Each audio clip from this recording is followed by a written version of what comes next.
I must be the only one who loves Saint Anger, that entire album. Just I listened to it. Yeah. I don't listen to Load or Reload like at all. Do you know that you flush it out? Saying anger around my neck. You flush it out. He never gets any respect. Was this album written by Rodney Dangerfield? He gets no respect. 1, 2, 3, 5.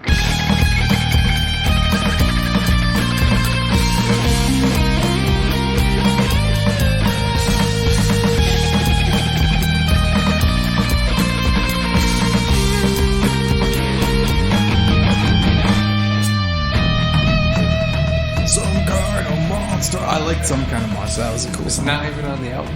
Is it really not? No, are you serious? It's not on the album. Is that just on like the accompanying DVD or whatever? Yeah. Oh, gotcha. Yeah. Maybe that's why I liked it, because I watched that first and watched like that was the first one with Robert Trujillo, right? Yeah. Yeah. Yeah. So like they were all in the studio, like Well, Bob. Rodney Dangerfield, too. Actually, Bob. Oh my god. Tiki Bob. Yeah, Tiki Bob played He's bass on everywhere. the album. No, what's his name? Bob. Wait, are Metallica also on Ear Sausage Studios? Yes. Ear Sausage Studio artist. Metallica. Thanks for making me feel better. Our first signing. Sweet. Tiki Bob is impressed. See? He's giving me the impressed face. Very impressed. It's the same face he always wears. You liar. Mean mug. Wait, you were about to say something, but I interrupted you with some stupid shit. I don't know. I'm hoping. Can we just say a bunch of things that get us canceled so I don't do this podcast anymore? Yeah, Thanks. let's just start over. Let's start. If we just do ads, those will all get us canceled, I'm sure. Your ads will, and half of mine. And your porn. Well, It's episode 4, and we're already out of stuff to discuss. So it's been audience. It's been great talking to you. Bye. All right, Jay, who is the main topic brought to you by? Oh God, it's my turn for the. You know, they sent us in some sponsors, and I'm not crazy about any of these, but I mean they paid us, so we literally have to say them. Yeah. 16 figures.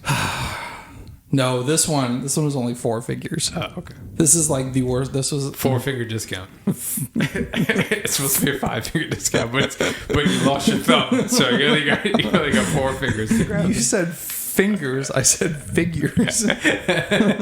One of us is drunk. All right. This segment is brought to you by toilets. You let us pee in you. Unlike my girlfriend who called that an unsettling proposition. Toilets. I love how the ads that they keep giving you to read, they never like list what company they They're are. not for anything. anything. They're all for generic. toilet. Buy a fucking toilet, dude. If you don't buy a toilet, Everybody could use more toilets. then you're a hypocrite. Well, We might as well just call you Tucker Carlson if you're not going to buy a toilet. well, actually, they're looking for a new anchor, Nick. Oh, it could be me. Yeah, it could be you. I'll mumble all fucking day over there. They'll love it. Well, I'd tune in for that. we can't air that ad. We can air toilets. You want to add toilets? Right. First, okay. First 2 minutes of the podcast. Toilets. No. We'll just jumble it around. All right, no problem. Just go into Logic and just cut this entire sound file up. My fingies already hurt. They really hurt.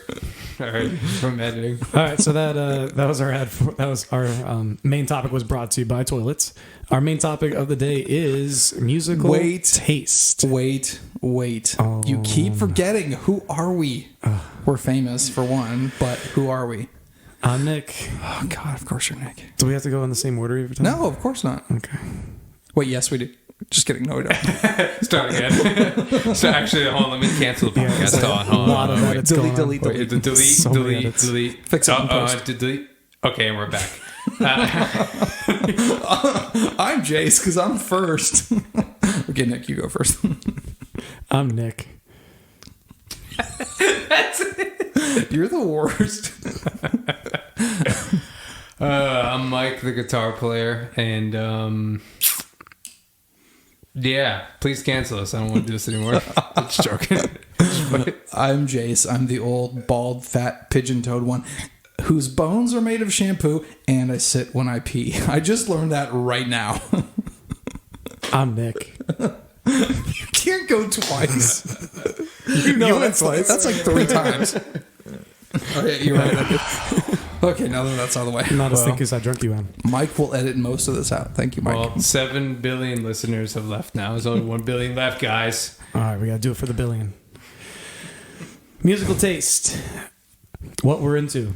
First, I want to preface this by saying that there is no such thing as the best band or the best artist as whatever your favorites are. No, I disagree. Except Neil Peart, but other than that.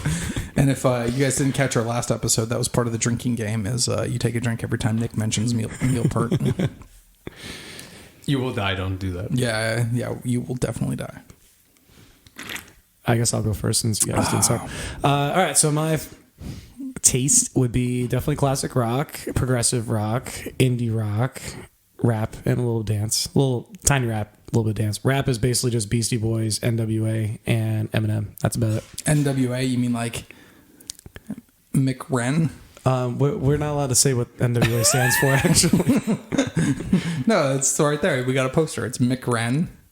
It's Izai. It's Yilla. And Dr. Dre. At least you got one of them right. What about the first one? Oh, we can't say that on TV. It's cool. A sickube. It's cute, Sickube. He looks fucking young. So I gotta say, Nick, Good. you drive at one time. You pulled up to practice, and you were just blasting an NWA song, and you were one of the whitest people I know, and it's just so funny to see you just rap it along. Loving it, and all the solo stuff too. It's so great. All about it. But yeah, that does it for rap. Indies, I like Foster the People, Two Door Cinema Club, Little Black Keys. So not like the real deep indie stuff that nobody knows. More of the more popular stuff. By dance, I mean like maybe a little bit, just one-off songs. Like here's like a disco one or whatever. But yeah, mostly classic rock. So I actually did make a list of my favorite bands, but if I say it really quick, maybe it won't be boring. It's already Rush, the most AC/DC, boring. Guns N' Roses, Dream Theater, Dave Matthews Band, Pink Floyd, Van Halen, Genesis, The Who, Yes, Muse, Eagles, Led Zeppelin. Might cut all that and post. Skip to the good shit. After that is more like honorable mentions. Boss, Metallica, Queen, CCR, Def Leppard, Journey, Royal Blood, Foo Fighters, Red Hot Chili Peppers, Two Door Cinema Club. Foster the People. It's literally just gonna we're just gonna skip to the end of that and it's just give the Red Hot Chili Peppers just one man. So Nick, what were you listening to when you first started playing drums? Rush. That's the one that matters. Yeah. What were you listening to when you first touched a boob? Ooh, Rush. Really? You found a wait, was it a fat dude or was it a girl? I'm always listening to Rush, so you never know. Oh, okay. I'm going to assume, just because I know you're married to a woman, I'm going to assume that it was a girl. Uh-huh. You found a girl that let you listen to Rush and touch her boob at the same time? Oh, like dirt. Oh, actually, that's a good question. Definitely Dave Matthews. Try to think of what's earlier than that. I'm not sure. Kill Switch Engage one time. Really? That was pretty awesome. Nice. And then another time Iron Maiden. That was another interesting one. Yeah. What song? I want to say it was like Hallowed Be Thy Name, which is kind of funny. Yeah. Mine was Hallowed Be Thy Name, and I'm like, Mine was Third Eye Blind. I've heard this story before. Have you? Yeah. Oh God, I'm such a repeating ass whore. But I'm sorry, audience. Sandy Stephenson, what is his name? Westerson. See, I thought it was Westerson, so I was trying to vote for Westerson, but then you clarified that it was Westerson. He did send us another campaign ad. Oh man, would you like your segment to be brought to you? We'll run it a little later. Okay, yeah. Whenever there's an appropriate segment that would do Sandy Westerson justice. Okay, let's do it. That's what he's out for, is justice for front axles. Oh God, 91 Volvo. Specifically his axle of his 91 Volvo. Yes. Now, what kind of Volvo This is thing's this? still kicking. Oh, it's a hatch. I mean, that's it's a the hatch. wagon-ish thing. Yeah. All right. Boxy as it gets. Straight six. You open up the hood, you can walk inside of it and work on the engine. It's still rocking it. It's coming up on 500,000 miles, and it's still going strong. Well, I mean, It was. it's not all original parts anymore, but you know, It was all original. It was worth a fortune of $1,200. Now same it's risk. actually increased in value about to because $1,210. well, who's next now? That was Nick's entire go. What a waste. I mean, I can riff off that for an hour. I mean, thought we were gonna do- you want me to streamline it or no? I thought we were gonna do most influential bands and then I mean, all of musical them taste. basically. So like the prog rock stuff, obviously with the Rush and Dream Theater and Van Halen, Genesis and Pink Floyd. Give me You know, I always preferred more instrumental stuff. give me a David Lee Roth little yell there. It's pretty good. That was not great. All right, reverb for that ghost. Yep, absolutely. Give me the give a good one. So for those of you that don't know, I kind of just sit back and drink beer while these guys are doing this, but they sit there and practice Van Halen songs for like 2 hours during practice when we should be actually working on real music to, bring to you people. Is Van Halen not real music to you, Jay? Ooh, wow. Wait, is he listening? Yes. God damn it. He's watching us now. He's like Santa Claus. Is his son watching? Wolfgang Puck doesn't care. Wolfgang Puck. Is that really his name? Is that really his name? Wolfgang Puck. It's Wolfgang Van Halen. Oh, jeez. How about this? What was your guys' first real album you brought that was not a greatest hits, not a soundtrack? It was an actual, just a one-off, not a live album, just a regular one-off album. What was the first one? Like first one-off album? Yeah, that you bought. Not a greatest hits or anything like that. No, it was American Idiot by Green Day. There you go. Jay? God damn. Mine was Waking Up the Neighbors by Bryan Adams. That's nice. So I was super into Bryan Adams when I was a little kid, a really little kid. I had like a guitar magazine, from Sweetwater, whatever the heck the version was at that point, when I was 6. Mm-hmm. And I saw the Sunburst Stratocaster in there and I wanted it so bad. And I happened to see MTV and Bryan Adams was playing my guitar. And he released an album called Live, Live, Live. And I was smitten. I was all into Bryan Adams and the Stratocaster.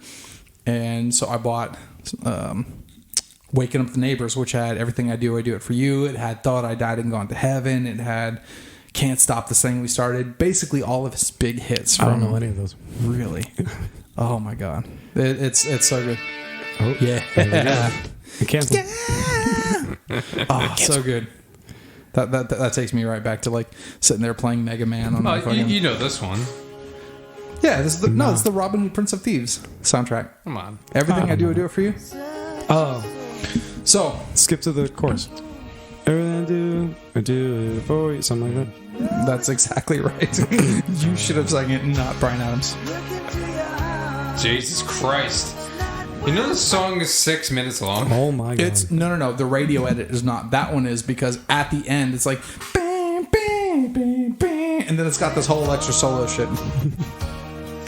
Where's this chorus? That's it? Wow. It's kind of understated. This is produced by Mutt Lange, so it's all soul and stuff. Well, speaking about Lange, my first album bought was produced by Mutt Lange. Really? Back in Black. It might have been Moving Pictures, I'm not sure which one. We're basically music brothers. Fuck Mike, he's not part of it. Did we just become best friends? Did he die a long time ago? Because there's like no... Who, Mutt? Yeah, there's like no interviews of him, nothing. I don't think it was a long time ago, but I do think he... I do think he died. I don't think. Wait, we can look this up. We all have fucking computers in front of us. I don't think the lifespan of a man named Mutt is very long. No, Mutts actually live longer than purebreds. That is true. That is true. Says he was born in 48. 48, really? He was... Yeah. Wow. No, he's still alive. But there's zero... I swear that is a true baby boomer. Not one... His interview. parents came home and went right to work. He produced AC/DC, Def Leppard.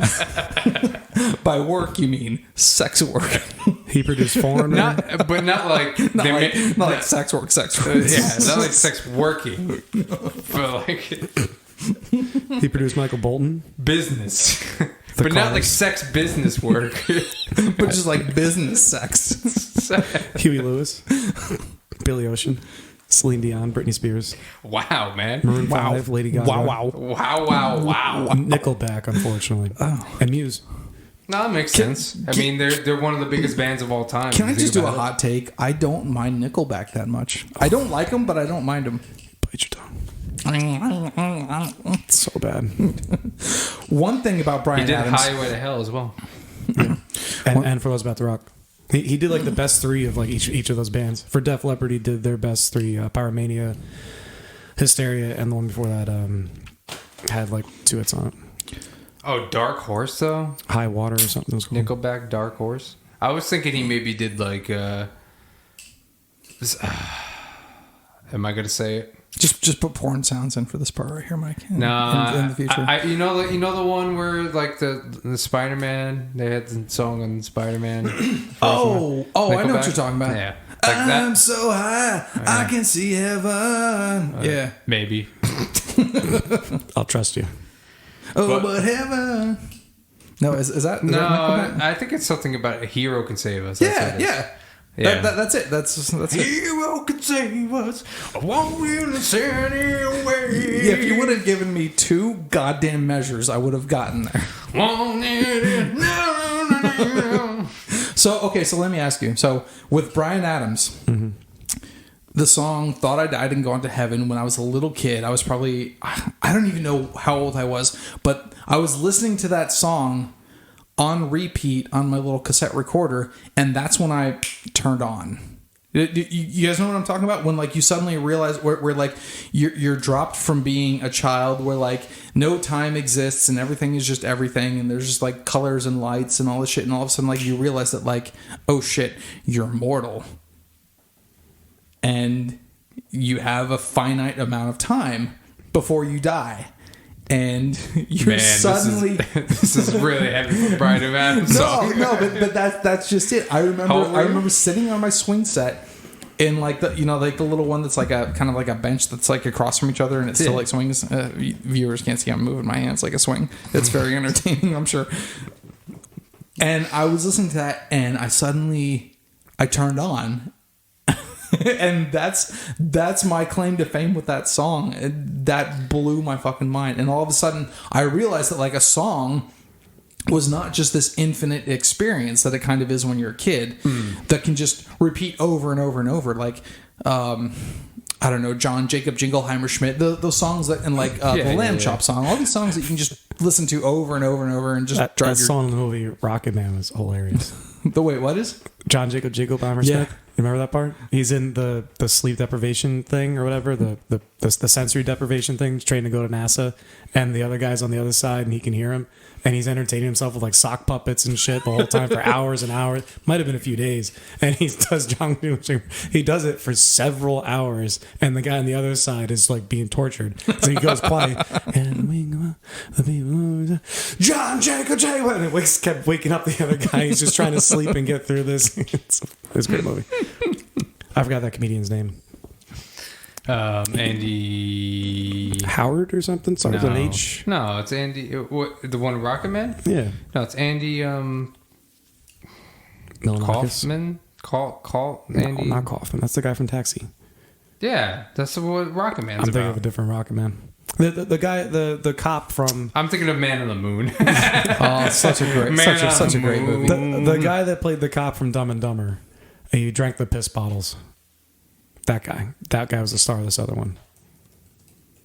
Is it named Rocket Man? Maybe not. I'm really mad that you guys interrupted me because now I can't remember. Sorry. But no, how old were you when you first? I feel like I was 7 or 8 because I wasn't a super. I mean, I still fit on the swing, and I remember I also had the tape of Jagged Little Pill, and I would listen to that over and over and over as well.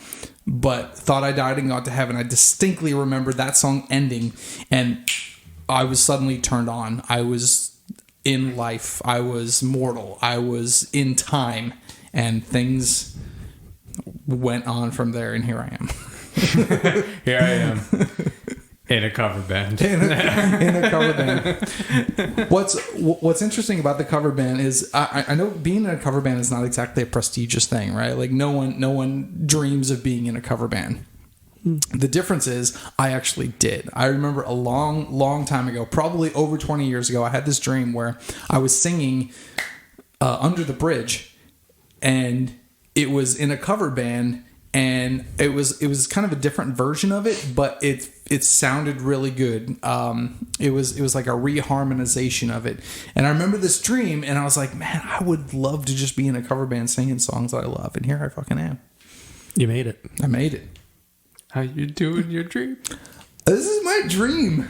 How weird is that? How weird is having a dream to be in a cover band and actually living it? And you got to play Hanson for a little bit. Someday we'll talk about the gig we played Hanson, and they never let us play it again. Oh, in Sioux Falls? No, this was at one of my bands that we played in the Florida Keys. The guy, our band leader, was like, "This is blah blah blah's favorite song ever." Bop. And then we started playing it, and the dude was like either super homophobic or something, or just was ashamed, and he never let us play that song again. He's like, "If you guys play the song again, you're fired." Amazing. He was that crazy about it. I think it's a great song. I won't go into that yet, but I do intend to talk about Mbop literally every single episode, for just so you guys know. Something Hanson. Hanson. Yeah, something Hanson related. So I feel like. Hold on. You need yours to be brought by somebody. Your segment. Well, hold on. I'm not gonna go in. I guess I am gonna go into it, but I need beer. Yeah, I was I got a box of beer over here.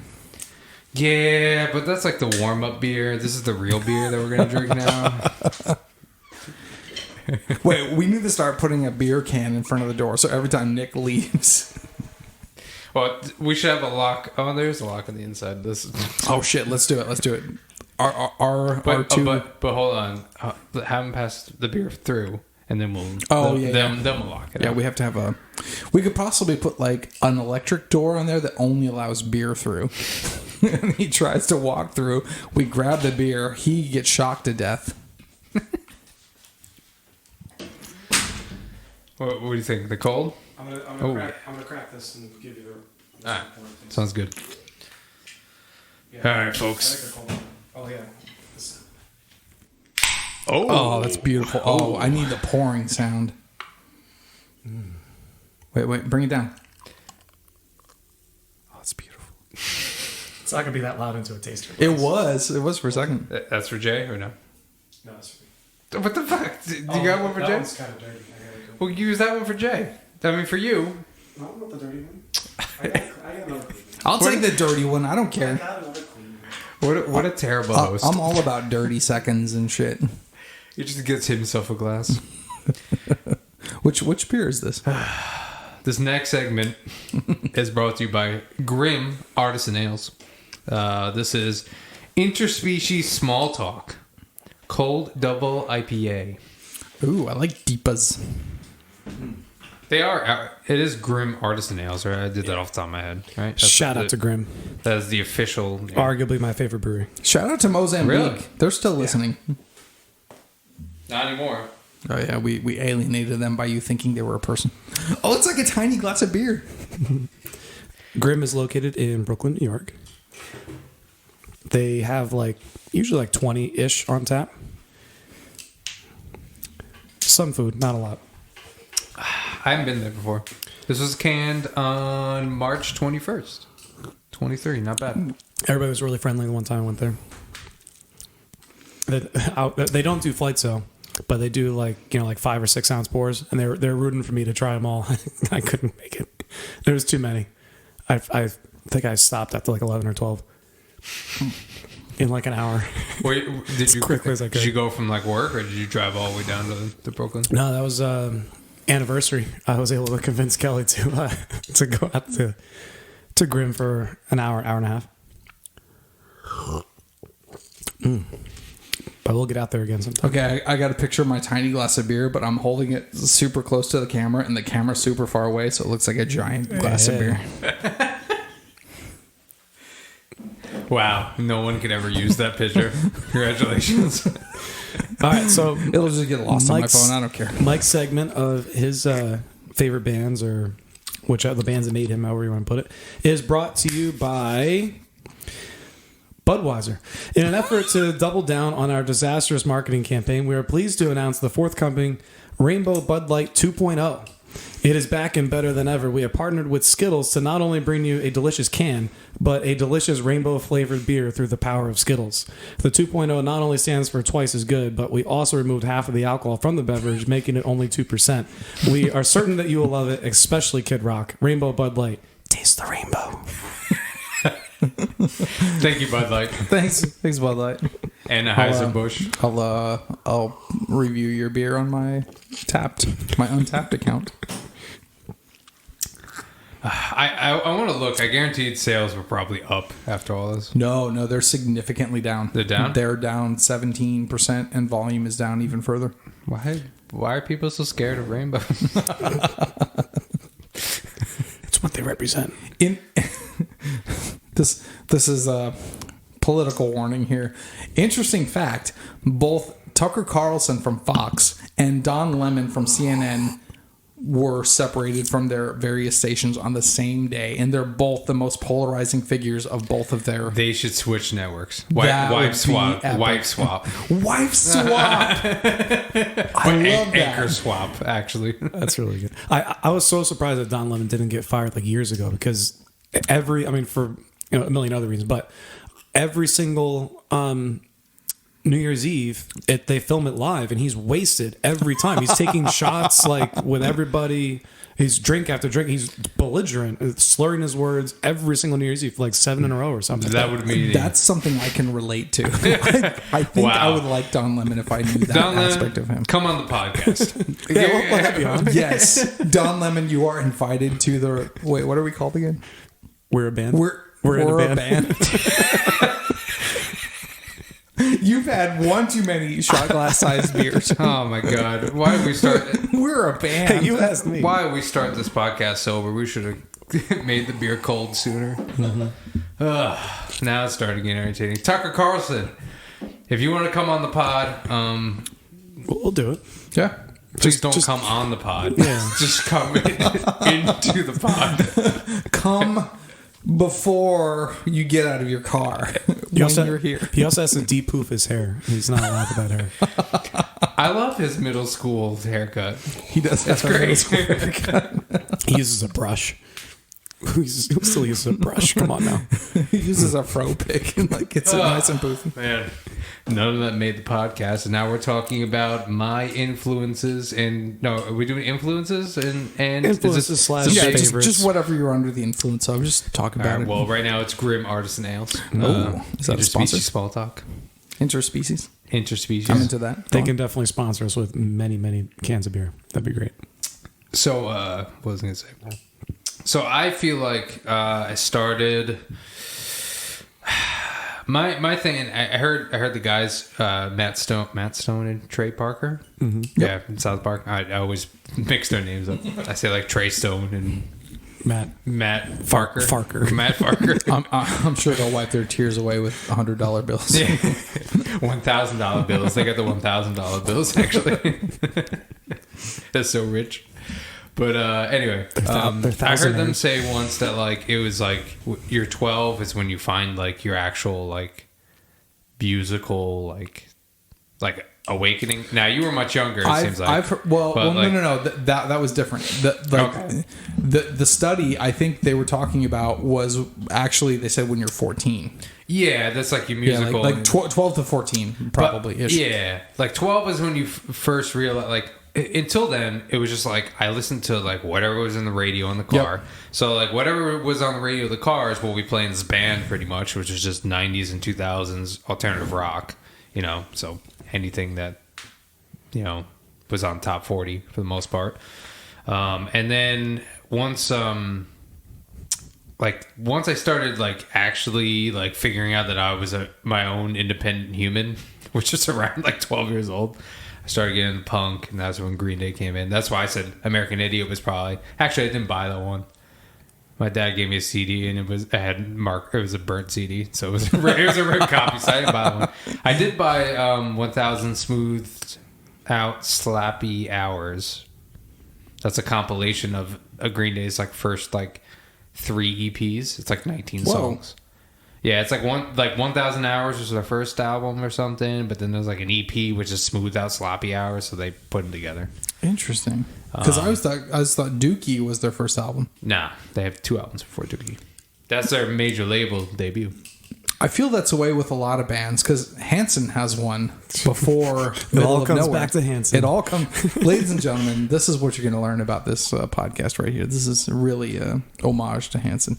No, Hanson. Their first album is called Middle of Nowhere, right? That's the one they were on Mercury Records. That's what one that had Mbop, Middle of Nowhere, all their hits. But they had one before that is absolutely unlistenable.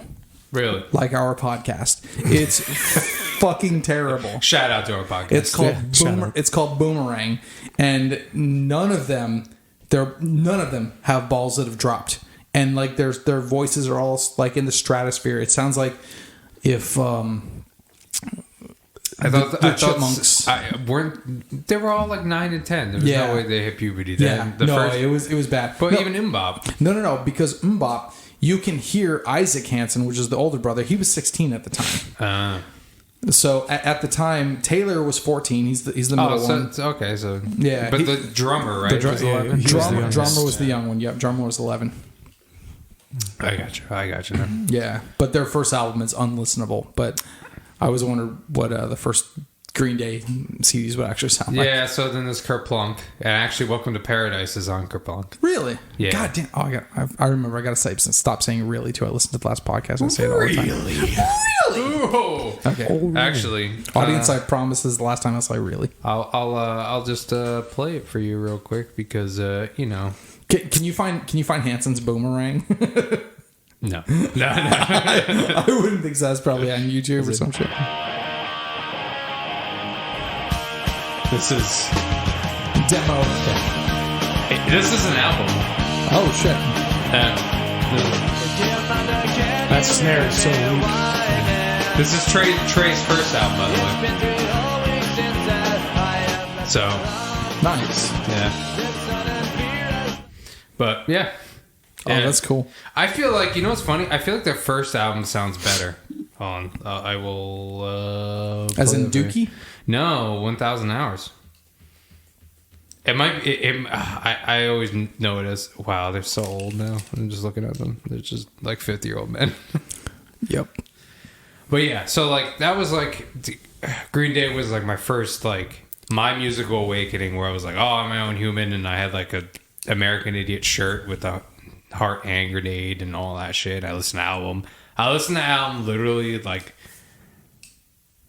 is it bad that I've listened to the album? I probably listened to the album like 800 times. I'm not even like exaggerating.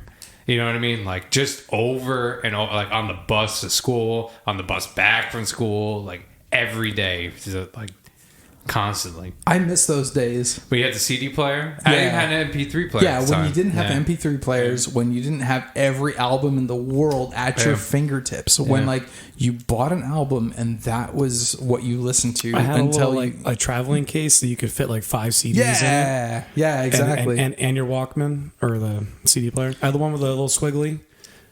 It was like a bright red one. I had like a little. It was a Sony, but it was pretty cool. It was one of the later ones. I had a Panashiba. It was like clear purple plastic. It was stupid. Did you ever have one that didn't like have the anti-skip? No, my Panashiba had anti-skip. I had one on the bus that didn't have the anti-skip. Horrible. It sucked. I would just hold it there. I'm like, please say it. Dear mother, there'd be every fucking song. I'm trying to... Jesus, they have... Oh my God. Uno, dos, tres, cuatro. Why are these not in chronological order? Well, while you're searching for that, This Day in Music... Left Eye from TLC died. And when? How long ago? It was like 93, 94. Whoa, 95 maybe? after we had named our band after them? Yes. Okay, go on. There's actually a documentary on it. I watched a little bit of it. She was in sort of vacationing, doing humanitarian stuff in Latin America somewhere, and they almost got in this bad car wreck, and she kept saying that she thought like a demon was literally after her, trying to kill her, and shortly after that there was another car wreck, and she died in that. Wow. It was pretty fucked up. Also, Jimi Hendrix's guitar from Woodstock that he played sold for $295,000 in like 98-ish. That's it. That's all that I happened. feel about 4 years ago, Eric Clapton's Blackie guitar sold for about $1 million. Did you say David Gilmour? No, Jimmy. Jimi Hendrix, specifically the one from Woodstock. You said how much? Less than 300,000. $295,000. Yeah, less than 300,000. That's And crazy. in what year was that? It was some Italian guy. What year was that? I think late 90s. I'm pretty sure. Yeah, no. Now, if he sells that now, he's gonna literally buy a country probably with the money he's got. Like, buy an island. I don't know, man, because I think the most valuable guitar right now is that I feel like it's that Fender Stratocaster that's like covered in jewels and shit. Yeah, you know what I'm talking about? No. Yeah, it's like covered in diamonds and stuff. That's cheating. That I don't know, man. Yeah, it really is. It really is cheating. Like it's not valuable because it's valuable. It's valuable because $295,000 is what a like run of the mill, not that great of a shape 59 Les Paul goes for now. Are you serious? Like a 59 Les Paul goes for about $300,000. So is that why like the R9s and shit cost tens of thousands of dollars? The R9s are $6,000. That's not bad. But the aged versions that look like old guitars are like 10. But so that's the what do you call it? The trade off, right? It's like, oh, it's a $10,000 guitar, but a real 59 is $350,000. That's insane. And that's low end. They're probably more like 500 for like good examples, good tops, blah blah blah blah blah. Yeah, you're talking like $350,000, probably just like finding it in someone's closet and it hasn't been touched and needs work and shit. Depending on it's got working. Mind-blowing. Dude, the one PAF is worth like the pickup. One of the humbuckers is worth like $5,000 to $10,000. For listeners, that means patent applied for pickups. They never actually got the patent for these pickups, but they applied for them. They got the patent for them. Did they eventually get them? They got the. Well, it's funny because it said a patent applied for because Gibson. So little guitar history here. Fender made the Fender Stratocaster, Fender Telecaster. If you look at them, they have these I guess. I want to say like how can I describe this? Underneath the strings, there's like these objects that are underneath the strings. Those are called pickups, and they have magnets and wire and metal. Metal. and metal. I thought you were actually trying to explain that to Jay for a second. I was like, oh, I think he knows what that is. I'm explaining it to the audience. What's ironic is because he was trying to dumb it down so much for the audience, I had no clue what he was talking about. I was trying to like be like as descriptive because like sometimes I'm like, yeah, the pickups are like, what's a pickup? So anyway, the Fenders had what you call single coils, which are just one of those. And they suffer from something called hum, which is like 60 cycle hum, which is that's about 60 cycle hum. That's not bad, actually. Anyway, when you're playing guitar, it gets noisy sometimes if you have a lot of distortion on, blah, blah, blah, blah. So in the late 50s, Gibson invented the humbucker, which bucks the hum, which cancels out the hum. So it has two single coils next to each other that are in opposite polarity, and they cancel out the hum. But anyway, they invented that essentially, and then they put a little sticker on it so the patent applied for to warn off competitors trying to copy their like patent. Like Fender or anybody else with their Cabrin, which is funny because Fender never actually, for years, Fender never really had like a humbucker. They always had single coils. When did the Telecaster come out that had the humbuckers in it, or at least I think people started modding their Telecasters to have them in the neck position first. Like literally, probably some of the old ones have PAFs in them. Nice. Stolen from a SG or a Les Paul. But anyway, back to the sticker conversation. They actually went from patent applied for to a patent number. But if you looked up the patent number, it was like for something random. It was like on the guitar, like the bridge or something. I forgot what it was. But it wasn't for the humbucker, but it was like to warn off people, like, oh, there's a patent on this. Because most people won't check. But the ones that say patent applied for are worth significantly more than the ones that have the patent number on them. But they're the same pickup made by the same people within like 6 months of each other, or a couple years. Crazy. That's collecting. But anyway. Yeah, See, that's why. This is why we keep Mike in the band. I'm pretty sure the humbucker came out 72. Teaches us this shit. 1957. Okay, never mind. Your Wikipedia over there is wrong. Made by Seth Lover. You said you didn't know. I didn't know. Was that the guy? Dude, I swear that's the guy that from Scott Weiland band that wanted to be in our No, his name wasn't Seth. Dude, this guy. No, it has like a random thing on the side. Is that the dude? Almost. That looks so much like him. Oh, yeah, almost. Yeah. Listeners, if you want to know what we're talking about, too bad. You have to be here. He's showing me a picture of some random fat dude with a... No, I'm joking. That's for sure. It's not me this time. Usually it's not Jay. Do you want to pour me some beer, Mike? Oh, yeah. Now we got some beer tree. Did you guys ever subscribe to any of those CD distribution sites like BMI or whatever? Yes. Where, I have a hilarious story about that. Absolutely not. Really? So you didn't? I'm a very cheap person. Pour that for yourself. This is Beer Tree Hyper Swirl. Oh, that looks like a hops plant on the can. Where do they make this? It is nice. That's you never heard of Beer Tree? I've heard of it. I've never. Literally, cans of beer grow from this tree, dude. The color of this beer is pink, by the way. Wow. Hook a brother up. Actually, it does say on it. Please, it says like somewhere on there. I was reading it. It says, "Please recycle me." Hold on. I like reading it because it said, "Please." It says something like, "Please recycle me." So I can turn into a new beer or something like Oh, that's a lactose heavy beer. Oh wait, hold on. Here it is. Here it is. It tells you what. It tells you store at 38 degrees, please. Recycle me. When I grow up, I want to be a new beer tree brew. That's tremendous. That's a 4.5 for me. Wow. Really? Yeah. I love any beer with lactose in it. Yeah, this does contain lactose. So the reason why I was asking you guys is, while Bryan Adams might have been my first major artist that influenced me and was there when I turned on to being into real life, I bought a bunch of CDs through these musical distribution sites. Yeah, BMI. BMI. I forget what the Sony, other right? That was Sony. Yeah, I forget what the others were. But I got Nirvana. I know I got Nevermind, In Utero, whatever their other first albums were. Or not first albums, but they only had like actual 4 studio albums, right? I got Yellow Card's album with Ocean Avenue through that. God, that was so much later. I think it's called Ocean Avenue, isn't it? I can't believe that was still there. I got Crash Test Dummies. Do you guys remember them? Yeah. I know the name. And Ace of Base. And those, I listened to the shit out of those as well. But they were never quite as influential as... So my funny story about that is that I remember my dad at the time being like, oh, pick what you want out of these.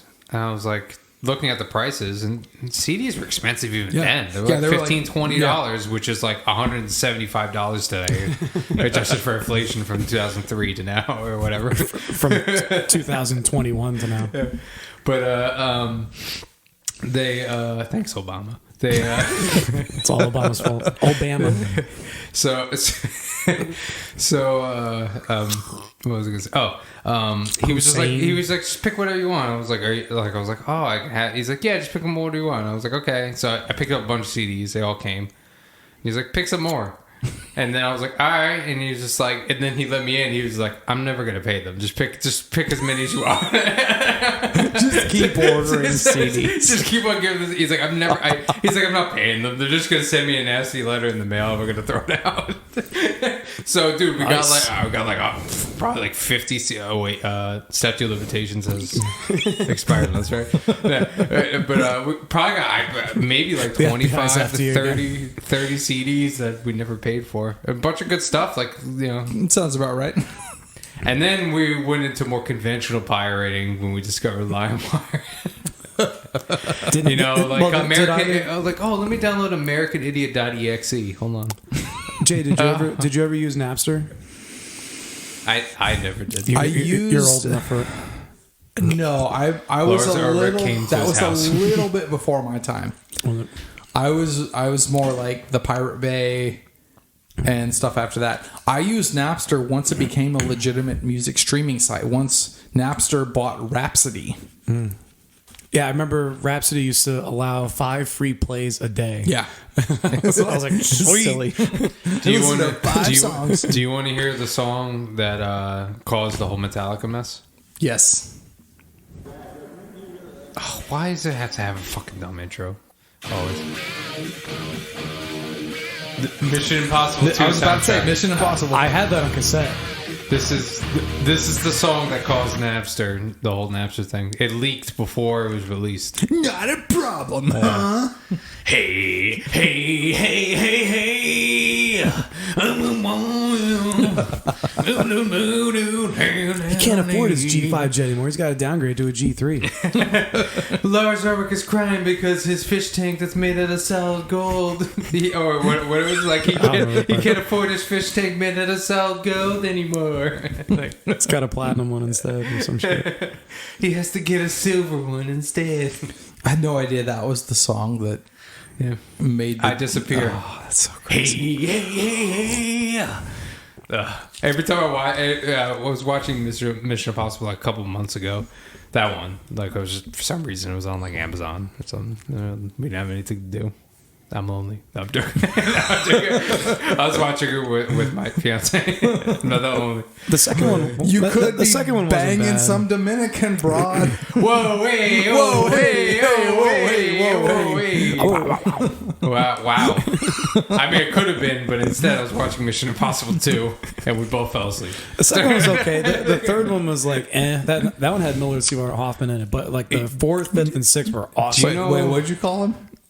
I said Millard, I think. Miller? His name is Miller Seymour Hoffman. I thought you said Miller Seymour Hoffman. The famous actor Miller Seymour Hoffman. My he was the guy apologies to in the Dread Dragon. My sincerest apologies to the Hoffman family. Want some more beer? Oh yeah. Do I? Don't tempt me with a good time. Now, do you know what I remember about that Mission Impossible 2? Is that Thandoi Newton, I think her name is, from I'm sure you got that wrong. Westworld. Oh, that's her? She looks the same age. Yeah. Because black don't crack, baby. It's not her daughter. It's not her daughter or anything. No, that's her. Yeah, no, she doesn't age. Yeah. Incredibly attractive woman. Please call me that anyway. I'll add that to the show notes this week. Oh boy. Downloading music. Yeah, Thandoi. Well, her name was It's Thandoi Newton. So go on. That's what I said. I was an Aries guy. What? Aries. You never had Aries? No. It was. I I mean, mean- it was the same thing. I mean, I'm an Aries, but that's all bullshit. That's not the kind of guy. Did you guys ever get into a band because of just some random download? No, but we haven't been in a million bands like you have. oh, you mean like start liking a band? Yeah. And obviously, no, I mean, I'm it's asking supposed to you. be like just on YouTube, just like kind of browsing. Like you know, you play a song and it gives you the suggestions on the side. I'm talking before YouTube, No. like way back in the LimeWire days, and Kazaa, and I forget what else was before that. I haven't listened to the Weird Al song in a while, but like I heard my brother had actually downloaded Liquid Tension Experiment When the Water Breaks, which I think is from LTE 2.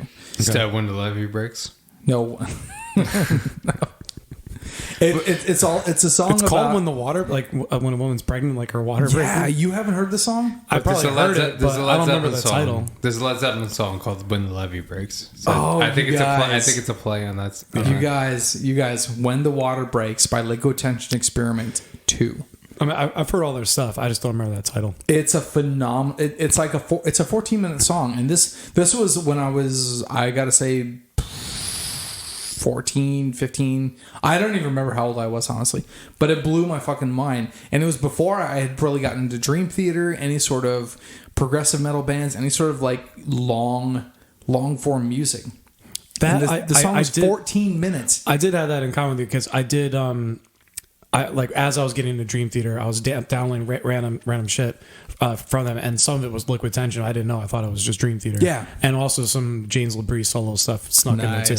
Nice. So like the song "Drained" from the Elements of Persuasion albums, like it was like one of my favorite Dream Theater air quotes Dream Theater songs. I was like, oh, this song's awesome. And I found I was like, it's not even them. I was like, what the hell?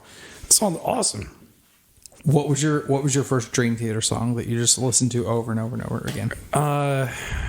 Probably Dark Eternal Night. Well, no, I can name mine for sure. Glass Prison. That's still my favorite song from them. Take the Time. Yeah, it's a good one. I'm right in between you guys. I'm on Fatal Tragedy. That one song I listened to over and over and over again. I bought the live version of. Yes. That was actually just me. That wasn't James LaBrie at all. That was all Nick singing. For some reason, he makes me sing in the band, but like he's actually the real singer. Mike, you want to go grab another beer? No, man, you're close to the door. God damn it! You're the beer guy. and you have the cool. You know what's so funny? You pay mad money for these Barodynamic. You know, no, those are Sennheiser, aren't they? No, these are Barodynamics. Oh, and they have an attached cable. You pay mad money for these, and they're like, yeah, we haven't done anything since 1972 to improve this experience.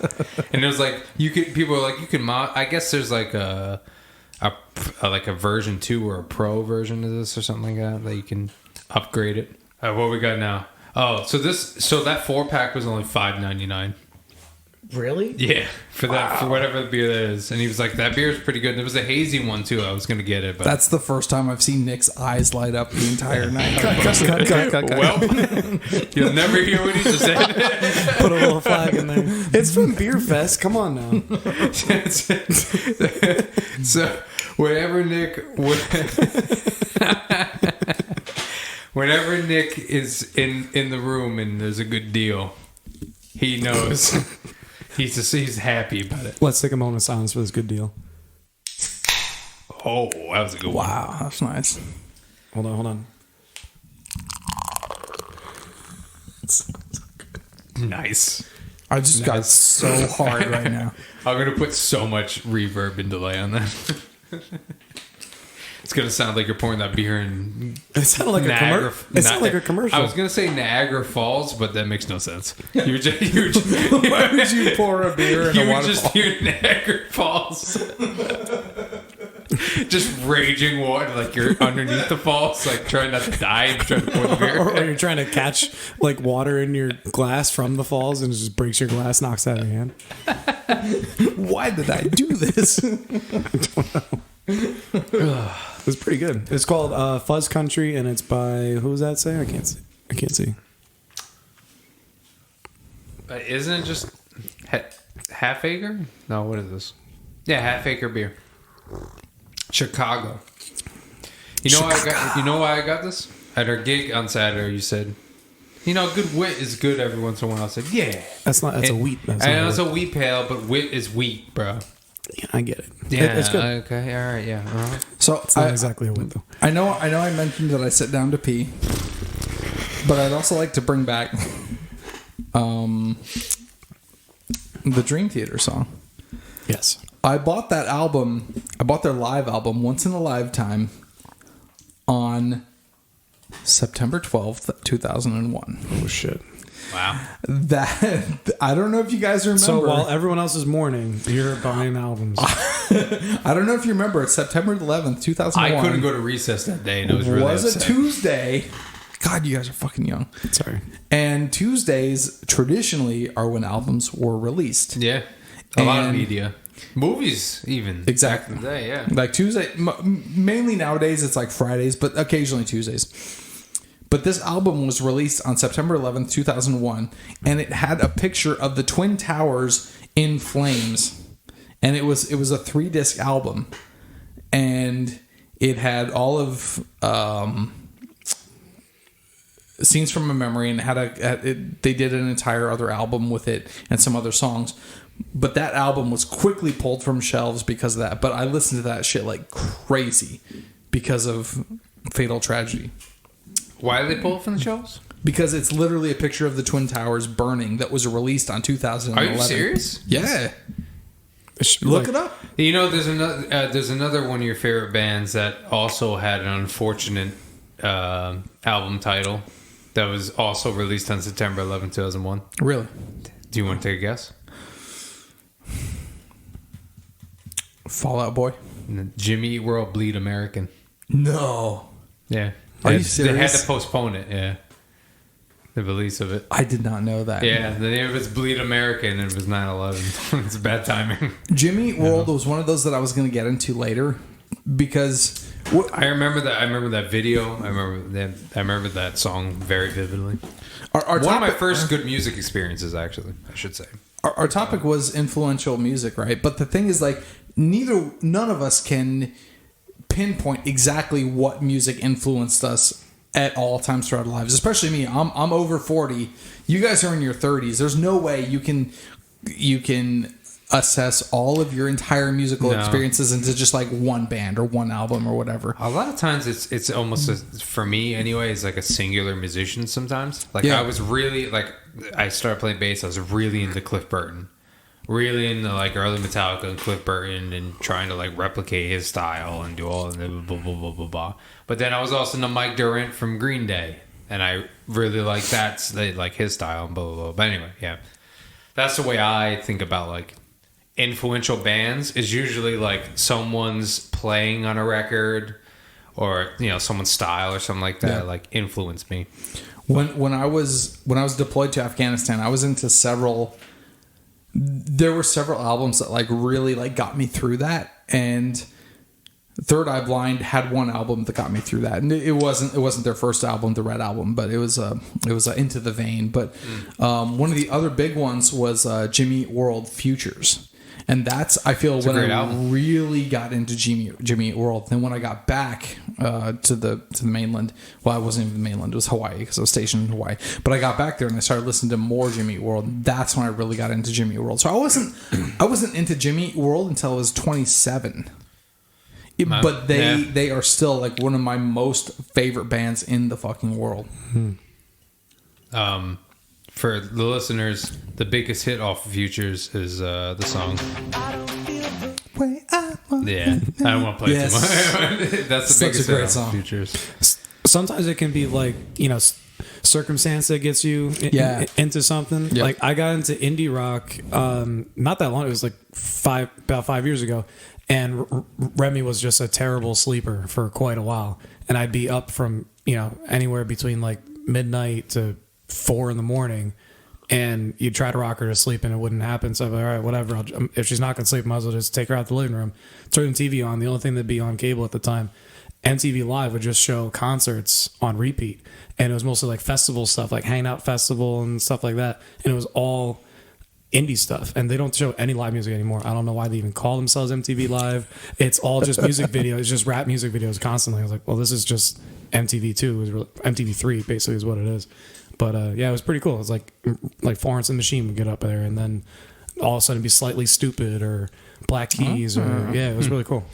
One of my biggest memories of Black Keys, actually, this is a whole nother. Their newer album, Let's Rock, one of my favorite albums. Dude, they're phenomenal band. I mean, like, I'm actually gonna go. We could probably, from me, you know, what's funny about like music, in general, like influencing me is actually video game soundtracks. Like with FIFA, with like licensed music, really had an impact on me because I played. I don't know. I was an only child, you know, and rural suburbia, so like I just sat in a room and played video games most of the time by myself. Sounds about right. But a lot of like video game music that had licensed music and actual songs on it would actually like influence my like outside that realm, like in real life, you know, type of listening experiences. I can name so many. I think one of our topic ideas was best video game soundtracks, but things like, you know, Tony Hawk Underground that had fucking Quasimodo, which is, if you don't know what Quasimodo is that a song or is that a video game? No, it's Tony Hawk in general had really great music. The first one, Ace of Spades. The Ace of Spades. that was either the first or second one, but the first one had Primus. Jerry was a race car driver, and that shit blew my fucking mind. That got me into Primus and like the bass centric world of, you can't really even call it pop music, but definitely rock pop music. There's a lot of punk in there too. Yeah. And once in a while they throw in like an older track in there. You remember this? Not yet. This is on Tony Hawk Underground. Skip to the middle. No. I had it. This but is such I a didn't play dude. that much. This guy is not. I mean, there's millions of listens on this. Don't get me wrong. There's 11 million, but this is not like a super popular like. I'd never heard that. What? But this is I was on like playing Tony Hawk Underground. The song would be on quite a bit for whatever reason. Like it would always just like replay. You were trying to get that 500,000. But I remember listening to this, right? And then later on, I got into MF Doom, and all of a sudden, I was listening to MF Doom, and Mad Villainy is a crossover between MF Doom and Quasimodo. Yeah. Anyway, Cool. good stuff. What? Not as much into hip hop anymore as they used to be. Probably about like 10, 12 years ago. Yeah, you know, that was something like, as I was making my little list of my favorite bands, you know, there's two things. It's like, how much do I love this band? And also how played out is it? Where right now I'm kind of skipping past a lot of the hits that I used to really love because I've heard it a million times. You know what I mean? I listened to Third Eye Blind, the Red album, on the way here. And I skipped at least 6 of the songs. Wow. Because Semi-Charmed Life, even though it's a song that we play, I can't stand to listen to it. No, I try to avoid that song. I try to avoid all songs we play because we play them so many times in practice and all that. There's some that I don't mind, especially ones that we've picked up recently in the last like couple years. But yeah, some of the ones that I've been playing in cover bands, you know, since the early 2000s, yeah, I have no interest in keep listening to, because eventually you're gonna run out of new shit to pick up. Like Christians can read the same verse in a Bible over and over and get something new out of it every time. But like I can listen to My Own Worst Enemy by Lit over and over, and I'm not going to pick anything new out of it. Yeah. It's mainly a matter of what we decide to do with it as a cover band. That's why Mike Portnoy would bring 2 drum sets in Dream Theater. You know, one side of his drum set is his regular stuff he does in all the newer material, and the other side is just arranged differently for all his older stuff, so it keeps him entertained. So he's playing it a little different. Because it's like kind of backwards and different. I didn't know that. Yeah, that's why he's got that jumbo set. It's the double-headed dragon. You ever been to his website where his drum set's laid out and you click on everything and makes the sounds and stuff? It was cool. I haven't tried that part. Here's a good song. Narcolepsy. Yeah. That's one of my favorite songs. I think that's the one I touched. Do you know what the best part of that the song boob is? to. It's a Ben Folds song. Do you know? No. The title of it. Do you know what the best part of that song is? So like, on. It's another nightmare. Yeah, it's the best part of the song. Yeah, there's some great. That's one when we do our acoustic set. That's when I want to work out. Cool. Yeah. If you guys have listeners, if you haven't listened to Third Eye Blind's, what's it called? Unplugged album. Or I haven't whatever. listened to that actually. It is so good. Here's another one. I never hadn't heard that last song before. Narcolepsy. It's so good. This is a really good album, Nick. The entire really Red good album has God of Wine. It has Narcolepsy. It has all of their radio hits. This is another except for. I only know four of their songs. That's it. Yeah, this one. Oh yeah.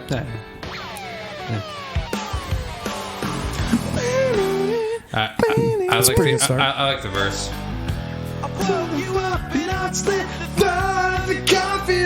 Ding, ding, ding, ding.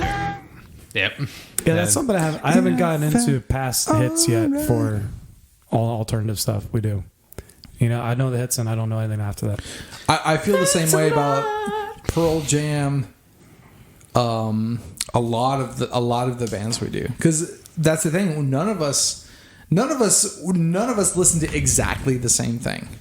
No. I listen to A Perfect Circle and Third Eye Blind and some Jimmy Eat World, Nirvana, Hanson, Alice in Chains, all these bands. But you guys all listen to completely different stuff. But we know enough of the same similar stuff that we can. This is one we should really do. I love that song. I would what's love that? to do that. Judith.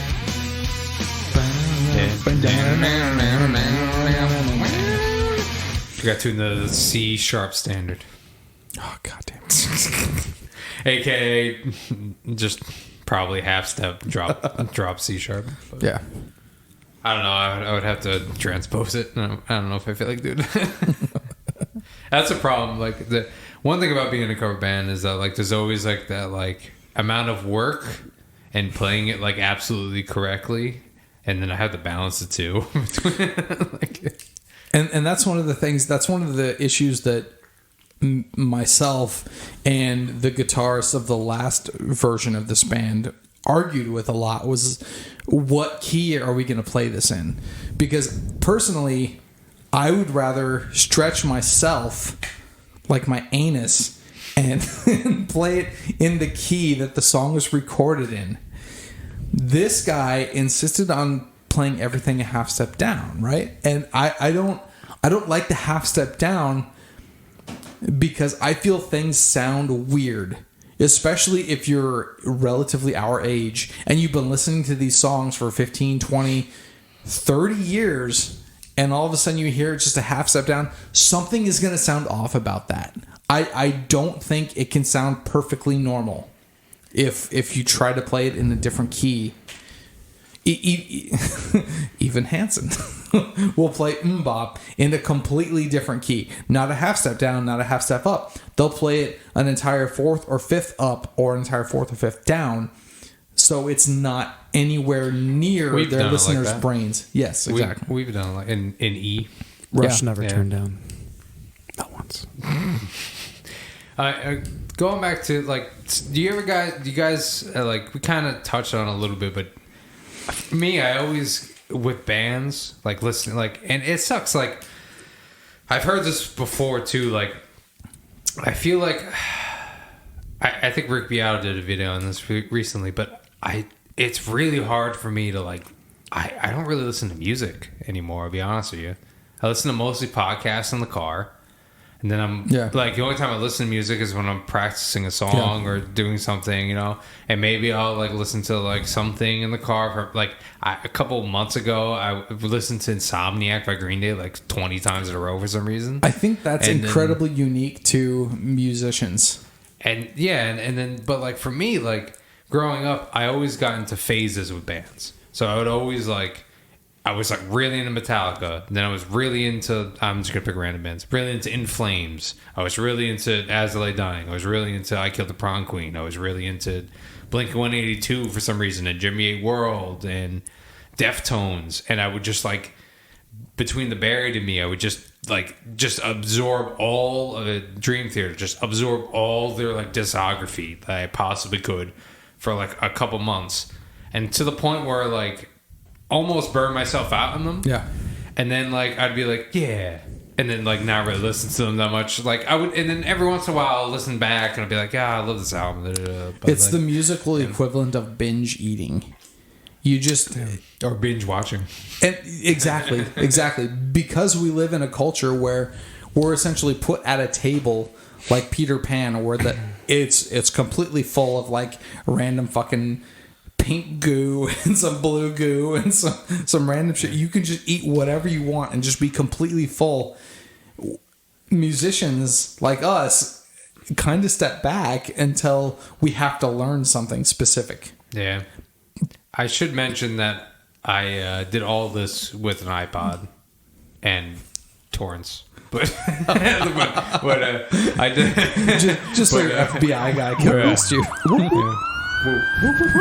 put a noise there. Put her on the way. But what was I gonna say? I feel like actually, like we're posting this on Spotify, but I feel like Spotify actually ruined some of my like music listening. To be honest with you, some of it, because like I like having albums. Even on the iPod, I still have one. I still have an iPod Classic. The reason why I stopped using it is I got a newer car and it wouldn't index all the artists and stuff like that properly. In my old car, I used to be able to like use the radio and go through, and it would show all the artists. It would show albums. You know, like you could actually Fancy. like yeah. So like I got a newer car. You think it would work better, but it wouldn't index anything properly. If I put new stuff on it, it wouldn't show up because it wouldn't actually like scan the entire hard drive of the iPod, and things would be missing, and it was super frustrating. So I went to Spotify, and then I stopped using the iPod, and I felt like I actually there was like a kind of a decrease in. I can kind of trace my decrease in music listening from there. What about the iPod Touch? That thing got so irrelevant so quick. Yeah. It was like almost a cell phone, but not quite. just had iTunes. They're going on for it. mad money now. Are they really? Yeah, because I think people realize that like it's nice having something that you can download like games or whatever and not have like an internet connection and just be sitting there and like listen. You can listen to music and do whatever you want on it. But I had a Zune that I won. Remember Zune? It was You won a Microsoft's. Zune? Yeah. wow, At a raffle. what a terrible, terrible prize. It was kind of cool. You could get the radio on it. That was a little different feature it had. Wow, FM radio It just comes. and AM. Oh yeah. It just comes down to when you have all this at your fingertips, when you have the entire world at your fingertips, nothing is special. And when you have all of the music available to you all the time, every fucking track from every artist you could ever think of, with the exception of the few that you've grown up with and you've ripped their CDs and their local bands or whatever, with that few exception, every other band, every other genre you could ever imagine is at your fingertips. It's nothing special. Yeah, and that's why I started also like, I mean, this is before I had the iPod and everything, but like this is before all that. But I started collecting records probably like 2011. I went to a Defeater show. Anyone knows the band Defeater? Nobody knows the band Defeater. Nope. You should. I had a mouthful of beer. Sorry, go on. Nobody knows the band Defeater. They're a hardcore band, but they have concept albums with a story to each album. But each album gets more ridiculous because it's like the brother or the uncle or the priest or somebody who witnessed something of a murder or something. I don't know. Anyway. That sounds very sexy. Keep going. It sounds like someone's going to get molested there. So while Jase is gone, run to coverage. Run to coverage. Oh, shit. Close that door. Close that door. All right, so, Jay, he's fucking bald. Did you notice he's bald? He's so bald. Fucking cue ball, man. What's going on with that? The baldest man I've ever met. God, he's talking about Napster and shit. Like, how old is this guy? Why we? I think we could do it with just I'll play bass with my toes. It's easy enough, you know. Yeah. Is there any band worse than Hanson? I mean, does it exist? I don't think it does. I mean, there's a Hanson fan club. Could you imagine? I'd like to say they're the most overrated band ever, but they're not even rated. Not at all. No. Why would you even rate them? They're on no one's radar at all. Nobody cares. A 0 out of 0. They didn't even win Masked Singer. They didn't win Masked Singer? No, they got like 4th or something. Wow. Yeah. A few wows. Throw some more in there. Wow. Yeah, really bad. Wow. All right, I think it's time for current event. And this current event is brought to you by Disney World. Do you have kids? Great. Bring them on down to Disney World and enjoy the fun. Do you not have kids? Disney World and all affiliates are pleased to announce that you are no longer welcome at any of our parks. Please continue to buy all of our products and leave your weird ass at home. Disney gives you wings. Did I miss a commercial? Well, I would say that you're wrong because Disney actually has like an adult If you're gonna experience. do like Epcot only, No, I bro, can see they it. have like literally like for like You know the ones I'm target. I'm talking about like the 45-year-old lady who's like, you know, a secretary or like a elementary school teacher, and you know she walks in and she's got like a Mickey polo or something, and you know her she's got a throw pillow of Goofy or something. It's like, All come right. on. Who's been to Disney World before? I've been several times. Wow, several times. Look at you. We look at you, Mister. I'm so rich. I've been to Disney World several times, and I have stairs. I think I want to say I've been to. No, you're the one with stairs. He also has stairs, though. Oh, he does. Oh my god, you guys are That's fucking rich. I think I've been to Universal 3 times and Disney probably like 4. Universal once. My parents sat through a timeshare presentation to get free Universal tickets once. Ooh, it worked? Yeah. Nice. How long was the presentation? 4 hours. Not worth like, it. And 3 weeks. And they stuck all the kids in like an arcade room, and it was pretty cool for about 35 minutes. And then like there was 3.5 hours left of me being like, there's only so much I can play. Once you got your ass kicked on Mortal Kombat, you're like, son of a bitch. There was no Mortal Kombat. It was like, what's the one with the what's Tekken? No, the one with the. They made a movie out of it too with The Rock. It's got like the gorilla, the alligator. It's like something with Dan. Rampage? Rampage. I don't remember I that. remember Rampage. I don't Yeah. remember that. I didn't know that was And they had a Simpsons one. Yeah, Simpsons. Oh, like where you gotta beat people up with a skateboard? Yep. Like Yeah. that's Simpsons perfectly normal and not actually mad violent. Yeah, I've never beat ice to skate. I never beat up people with skateboard. I didn't either. I got a skateboard stolen. What kind of skateboard, Jeff? It was hookups. It had ABEC 4 bearings and fucking Spitfire wheels and Oh, let's nerd out. industrial trucks and like, yeah, it was bad. Whoa! I had a flip board Oh, and Spitfire wheels. But I had what's Speed Demons Oh, bearings. nice. Yeah. I had the And then- fingerboards. the tech decks. Yeah. My Those are shit. my skateboard was And a stolen. bike one too. When I was 14, I was in a Mexican band. It And never ends with you. It never ends. I've talked to you about this before. I This know you have This not. is the band where I was in the group with the Fox Kids Club, like when I was early in I high haven't school. heard any of this. No. Yeah, so we played Mexican Then I music. tried out for Metallica. I played bass in this Mexican band. Insert La Cucaracha right here. No, we played like Un rinconcito en el cielo. Anyway, so by the, I rode my skateboard a mile from my house with my bass in my hand in a fucking big ass case, and then set the skateboard backstage. Played the gig, and then when I came back, my skateboard was missing, and this was like a $200 skateboard. At the time, that was a lot of money. In 1997, that was a lot of money. But 1997. Yeah. $200. yeah, Wow. And did you have stairs too?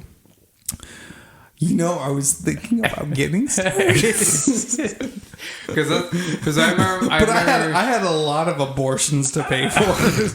Because I was the bass player of a Mexican band. A lot of Plan B involved here. Oh boy. We had 2 marimba players named Francisco. 2? Like, I was just getting mad panochita, just like crazy. $200.97 is worth $376.12 today. Yeah, Wow. can you imagine? So I remember like my dad being like sweating when I was at Zoomies, and like this is like 2005, and like the total was like 150 on the skateboard. He was like, "Oh fuck, what kind of can we do? Can we do anything else?" He was so upset. How would you feel about power walking? Which they got pretty good skateboards at Walmart. I'm pretty sure, right? Like they're No. I One of my know. first Yeah, I know. skateboards. They're not real. It's like getting a snowboard from Walmart. It's just a piece of plastic. Like it's all. They make some quality snowboards. That's the one you have out in your garage right now. I think that one actually was probably a decent one. That was Kelly's from ages ago. And knowing her parents, it was probably cost a decent amount. From Walmart. I'm trying to remember what kind of trucks I had. did have a Walmart one used in the backyard. It was okay. Was it Crux Trucks? My friend had Crux. There was you said, what was the one you said? Independent. The independent one? Yeah. I feel like I either had With like independent. the Nazi cross on it or whatever it was. Yeah. But then I had like I feel like it was like Heart or something like that. I forgot the name of it. Damn. And then you would get the pink monkey nuts. Which were just a screw, which were just the screws that you would screw the trucks on, but they were pink. They were hot pink. And your board was I complete. didn't get those. In Kingston, New York, there used to be a place called TSX, and like I would say, like 5 years ago, I found my membership card from TSX. But it was it was actually like an indoor skate park. It was pretty rad. They had a really nice like half pipe, quarter pipes, fun boxes. Some street. I tried to go to a skate park one time, but the guy at the counter was rude to my dad, and he said, "No, we're not going to go here." And I never, ever got to go to a skate park. Do you know what the best part about a skate park was? No parents. You would leave the skate park and go wherever you wanted. You would just go, be like, "You want to go to McDonald's?" Yeah, and you'd ride your skateboard to McDonald's. It was pretty sweet. I never got to do my current event.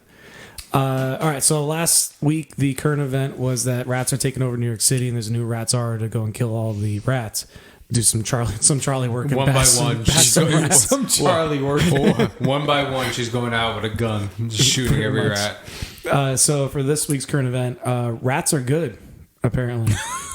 Rat ambassadors show off abilities to help humans and wildlife, and in the first thing they list, this is Runa from the San Diego Zoo.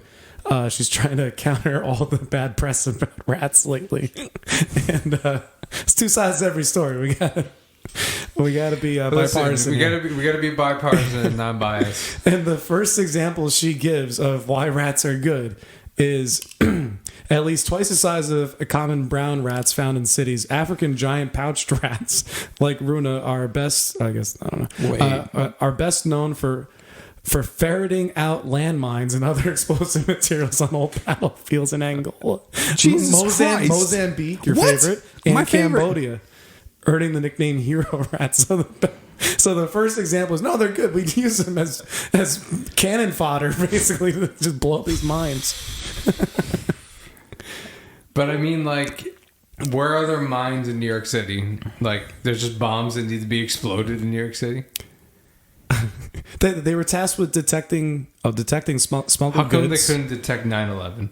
including tank. Tell me that. That's the story I want to hear. They could have stopped. What good are these fucking rats? They couldn't detect 9/11, okay? They could have stopped COVID because apparently they're supposed to be able to detect pangolins. Do you know where the bubonic plague comes from? Fleas on rats, okay? See, it wasn't the rats. Though. They It was detect the fleas.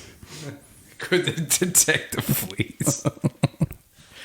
It's hilarious. But yeah, this person just goes on and saying that rats are good, and they say that the new rat czar's name. So they list her by name, saying that it's bullshit, and that these rats are good for everybody. I mean, have you seen Pizza Rat? No, You don't know Pizza Rat? no. I guess every meme earns its day to die, I guess. You've never seen Pizza Rat? I'm not a big meme guy. I can't name you specific memes. I don't have online. I don't do the internet. I mean, if I saw a meme, I saw it, and I was like, "Ha!" I don't remember that. Like, use it 100 times. Like, I don't know. When did you get that cell phone?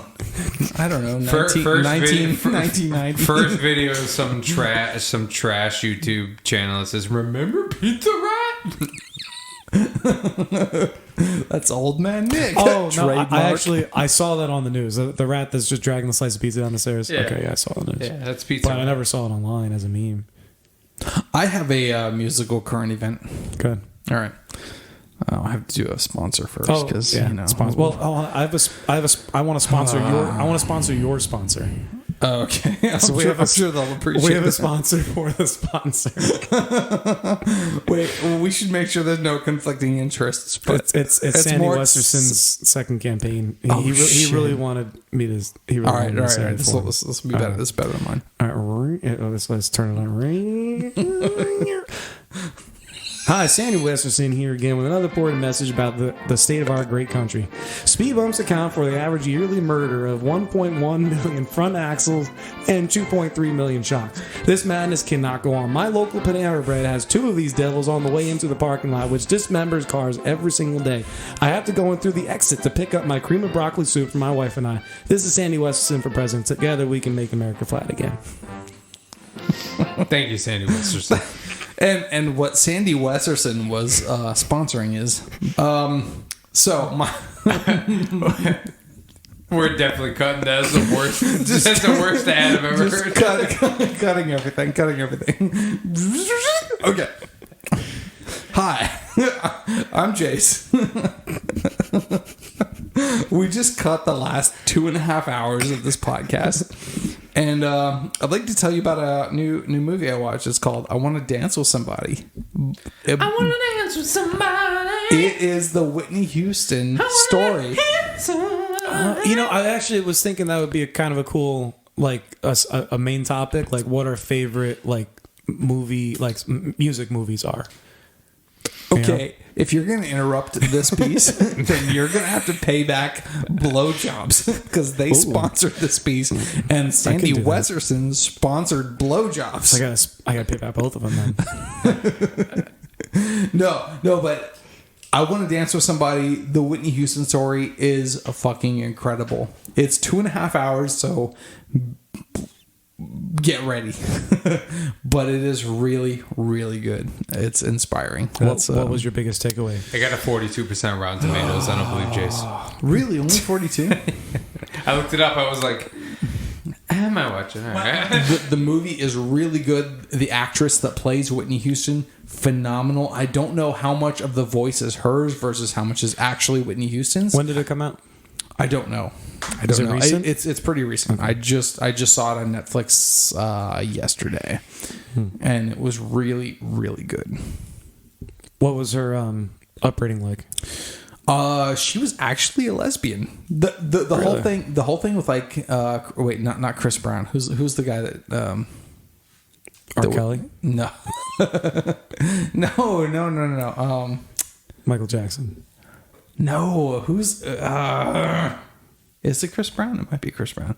No, that was Rihanna. Or oh God, I'm so bad at this. Anyway, no. The movie is really Bobby Brown. That's the name. Bobby Brown. That's okay. So here's the thing with Bobby Brown. She was in love with this other girl that she was hanging out with basically since she was a teenager, but because her producers wanted her. This was the 80s, right? Or the late 80s. So being gay wasn't vogue. So they wanted her to date men. And so she ended up getting married to Bobby Brown, having kids and all this stuff. And Bobby Brown never beat her or do anything like that. Like I thought. Like I thought he was abusive too. Yeah, exactly. I thought he probably was got abusive. her hooked on crack. Right. Exactly. There was this whole drug thing.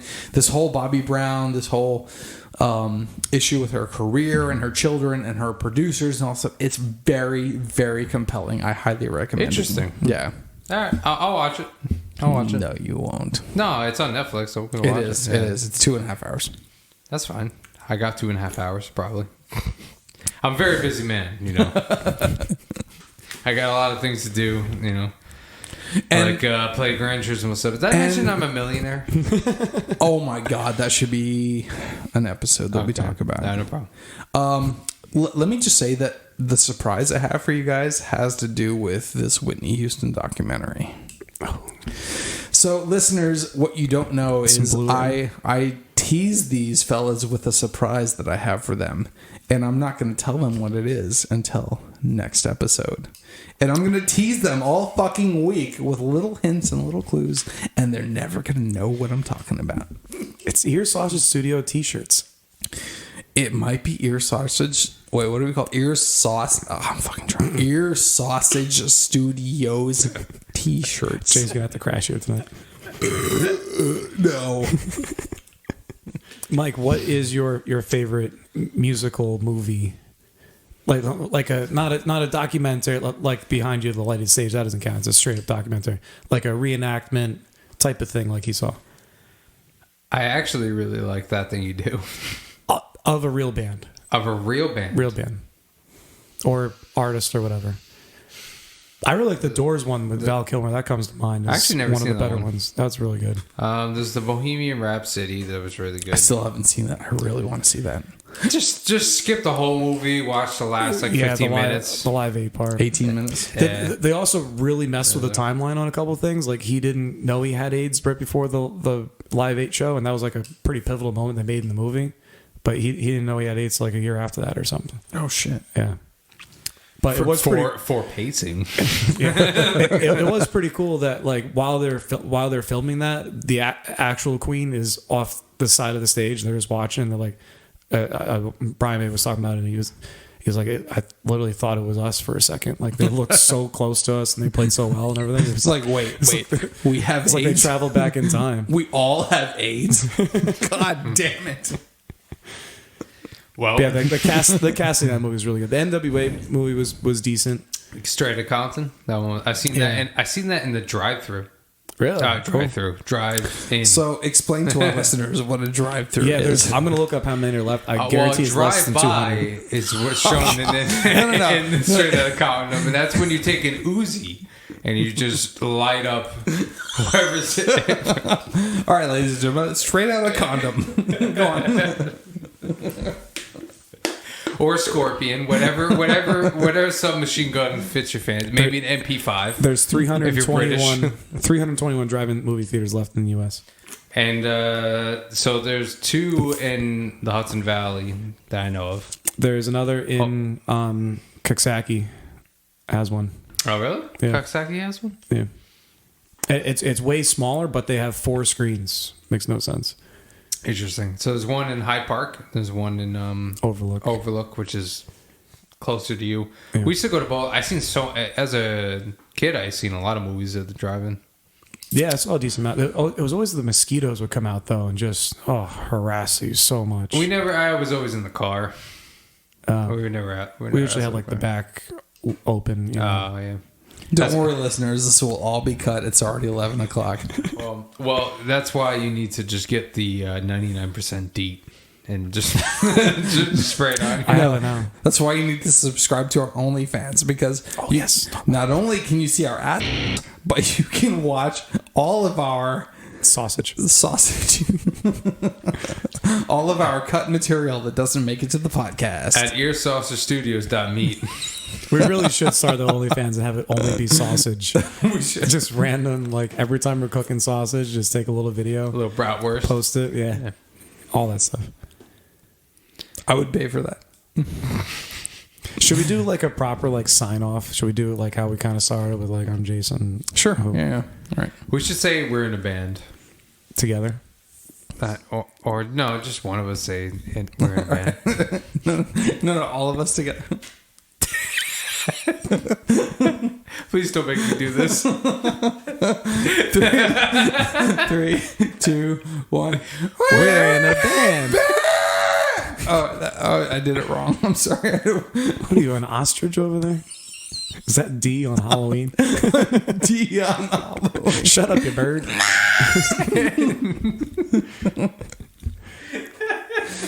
Ladies and gentlemen, we're in a band. I'm Jase. I'm the you already know who I am. I'm Nick.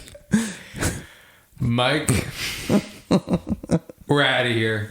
Hopefully for good. Please cancel us. Please cancel.